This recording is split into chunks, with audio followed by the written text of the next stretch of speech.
ازاي تجيب امتياز في سنه اولى صيدله؟ وعلى فكره تقدير سنه اولى لو ظبطته هيظبط الدنيا معاك طول سنين الكليه. عكيت في تقدير سنه اولى هتعاني طول سنين الكليه عشان تظبط التقدير تاني. وعلى فكره انا الحمد لله كنت جايب امتياز في سنه اولى صيدله، فانت بتاخد النصيحه من حد اعمل الحاجه اللي انت عايز تعملها، مش حد بيقول لك اي كلام وخلاص. بص، هم حاجتين هنتكلم عنهم عشان نلخص الدنيا وما نطولش، وفيهم الخلاصه عشان ما تجيش اخر السنه تقول انا محدش فاهمني اعمل ايه. اول حاجه بالنسبه للمحاضرات، ما تحضرش محاضرات. هتقول لي يا دكتور انت بتهزر، يعني ايه ما احضرش محاضرات؟ هقول لك انا، انت كل اللي يهمك في الموضوع انك تفهم المحاضره، تكون فاهمها كويس جدا وعارف الحاجات اللي الدكتور اكد عليها. فاحنا هنعوز ايه؟ هنعوز الريكورد بتاع المحاضره.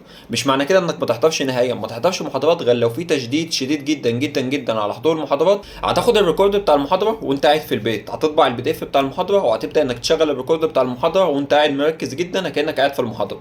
بدل ما تكون نازل المحاضره بقى نايم او مش مركز، انت مشغل الريكورد ومستعد انك قاعد تذاكر في البيت، فهتشغل الريكورد المحاضره وقدامك البي دي اف، هتسمع كل اللي الدكتور بيقوله بكل تركيز وانصات. هيجي مثلا حته في البي دي اف ما كانتش واضحه بالنسبه لك، فهو الدكتور بيشرحها، شوف الدكتور شرحها ازاي، بسطها ازاي، وتعالى موقف الريكورد وامسك القلم بتاعك واكتبها كده، بسطها لنفسك فين؟ في البي دي اف، عشان لما تيجي تذاكر البي دي اف ده تاني ما تضطرش انك تسمع الريكورد تاني. تمام؟ وهتمشي البي دي اف كله على كده، هتلخص الدنيا وهتشوف الحاجات المهمه اللي الدكتور اكد عليها وهتعلم عليها.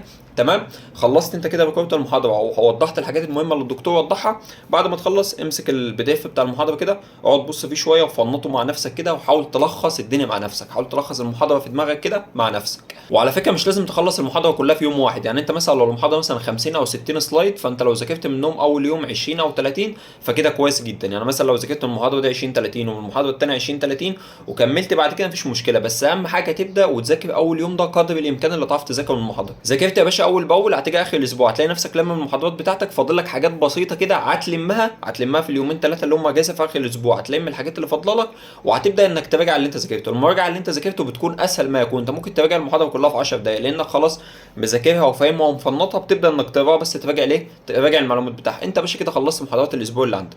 تاني واهم حاجه بقى هي الامتحانات والكويزات، لان كليه صيدله تقريبا اكتر كليه في الدنيا بحالها بتمتحن. انت حرفيا هتلاقي عندك كويز تقريبا كل يوم، او ممكن يكون كويزين ثلاثه كل يوم. فانا عايزك تدخل كل امتحان حتى لو بدرجتين، ادخله كأن ده لو نزلت فيه فانت شلت الماده. انا مش عايزك تستهتر باي كويز ولا باي امتحان، لانك لو استهترت انت بتمتحن امتحانات كتير جدا وكويزات كتير جدا في الماده، فهتستهتر في كويز في التاني في التالت، هتيجي اخر الترم هتلاقي نفسك مضيع درجات كتير جدا. فانت يا باشا بالنسبه لكويزاتك كل كويز لو بدرجتين او ثلاثه ادخله كانه مساله حياه او موت. وبالنسبه لك الميد ترم، يعني انا بالنسبه لي الميد ترم ده ما فيهوش هزار، انت داخله مش عايز انزل فيه ولا درجه. لو مشيت بالمبدأ ده ودخلت كل امتحانك كأنك داخل فاينل، هتيجي اخر الترم هتلاقي نفسك درجاتك كلها متظبطه. الناس اللي داخله اولى صيدله والله العظيم هقول لكم على نصيحه تعملوها لغايه اما الكليه تبدا، والله العظيم باذن الله هتدعوا لي عليها طول سنين الكليه. مش كورسات بقى ولا الكلام ده كله، في 3 فيديوهات على قناه على اليوتيوب تقريبا كان اسمها قناه دكتور عمرو، كده كده هاكد على اسمها واسيب لكم اسمها هنا. ال3 فيديوهات دول تقدر تقول عليهم حجر الاساس بتاع الاورجانيك اللي انت هتاخدها في صيدله كلها، سواء اورجانيك 1 او اورجانيك 2 او اورجانيك 3. ال3 فيديوهات دول انا عايزك من هنا لحد ما الكليه تبدا اسمعهم مره واثنين وثلاثه صمهم، ولما تدخل الكليه وتاخد اورجانيك 1 واورجانيك 2 واورجانيك 3 وتفتكر ان انا قلت لك المعلومه دي، والله العظيم هتدعي لي عليها. انا عملت الكلام ده قبل ما ادخل الكليه.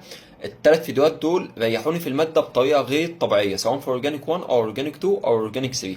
هسيب لكم اسم القناه وهسيب لكم الفيديوهات هنا، اسمعوهم ولما تدخلوا كليه صيدله والله العظيم هتدعوا لي وهتفتكروا ان انا قلت لكم المعلومه دي وهتدعوا لي عليها. وبالتوفيق لكم.